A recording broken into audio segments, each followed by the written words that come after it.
Yeah, I guess I take a different path. I say it's absolutely affecting my work.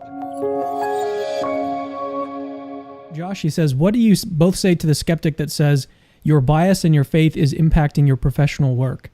Love you, brothers in Christ. All right, I can tell you every paper that I've ever published in chemistry, and it's a few, I never mention anything about God. I never mention anything about Jesus Christ, and I'm quite capable to work in a world where I look at things as a natural scientist and I consider that. So I'm and even the articles that I write where I come against origin of life, I never bring God into the argument. I never bring designer into the argument. I never bring intelligence into the argument. It's solely based on natural phenomena. I address this. That's what I would say. But people will use that without ever having read my work. They'll use that sort of argument against me. Go ahead, Joshua. Yeah, I guess I take a different path. I say it's absolutely affecting my work. And let me explain to you how. As a person who follows Jesus, who encountered the resurrection, nothing at risk is here for me. So I'm actually really okay with whatever we find out. So, I mean, because I follow Jesus. He says that it's making you biased. Well, it's also biasing me towards truthful, rigorous work. I have theological reasons for believing that honesty is important, and that really seeing what God actually did out in nature is important, and being rigorous with that and being truthful. And I have a really hard time with Christians that haven't been truthful about science, and that's why that's actually one of the reasons why I became a scientist, is because I saw a type of honesty and rigor that I really respected. So yes, it's had a huge impact on my work. I mean, in my work, I have theological reasons for being above reproach and doing with the highest quality possible. And in fact, Jim, you have very high standards in your work too.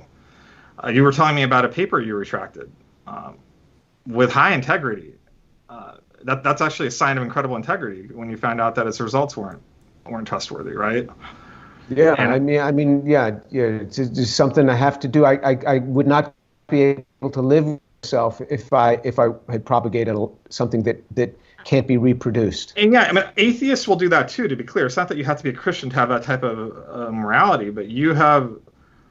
I mean, there's another time too. I remember a time where there were some people really upset about some statements you made. I'm not even going to repeat what they are.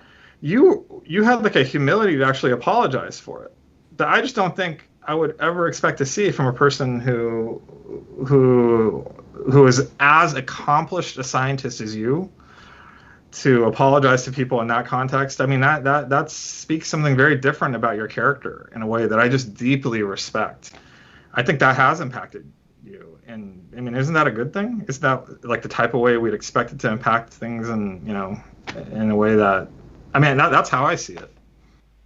Yeah, I mean, so that they know what I said is that when I was giving a seminar, I said, okay, here's an example from the literature where somebody has said this molecule goes to this molecule. I said, he's lying to you. That doesn't happen. And then when that person came to me and said, you were kind of hard on me with that.